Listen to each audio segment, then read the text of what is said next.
I think young moms think they're second-class citizens, and they're not. They're not. You can be all that God's called you to be.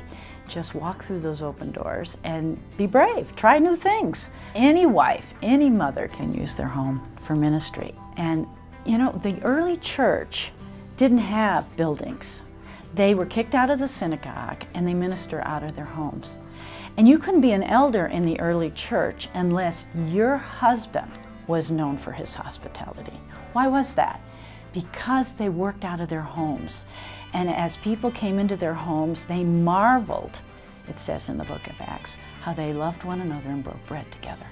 I think it's time to go back to that first century model and start using our homes to share Christ, because people are starved for that kind of love and connectedness.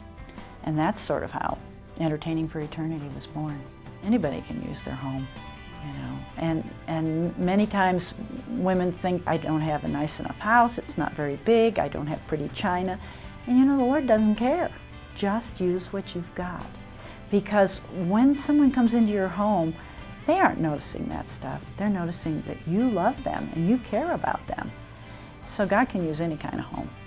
And I train the women to do all kinds of things. One of the things is dessert on the deck, pastries on the patio. And in my book, I give all the tools on how to do that. There are handouts you can print out. There are invitations you can print in your own computer. And you can do it. You can use any time of year, any occasion to share Christ. It could be the first day of school, the first day of summer, you know, Easter, St. Patrick's Day, Valentine's Day. It's full of ideas for how to do that.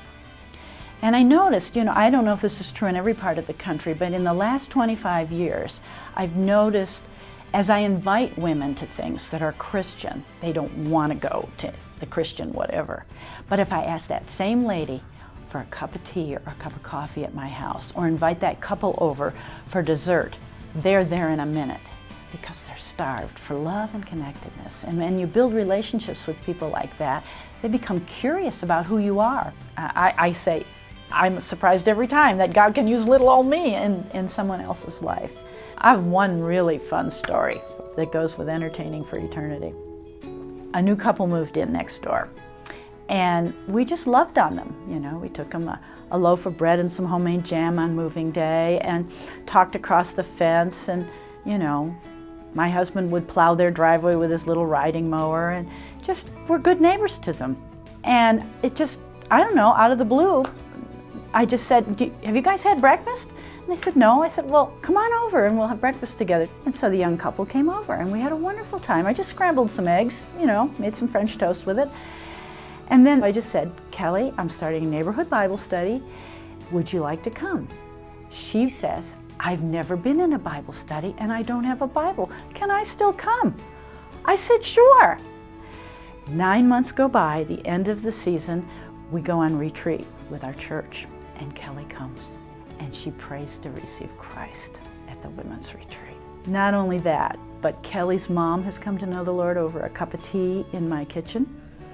And her children go to church every Sunday night. It's just thrilling to see how they've gone on with the Lord.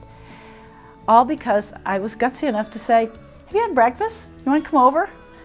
I guess they'd never had an invitation like that.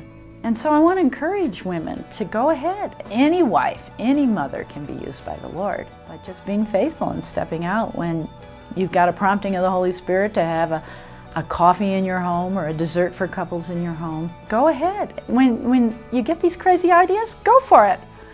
Who knows? A whole family may be in the kingdom because you did it.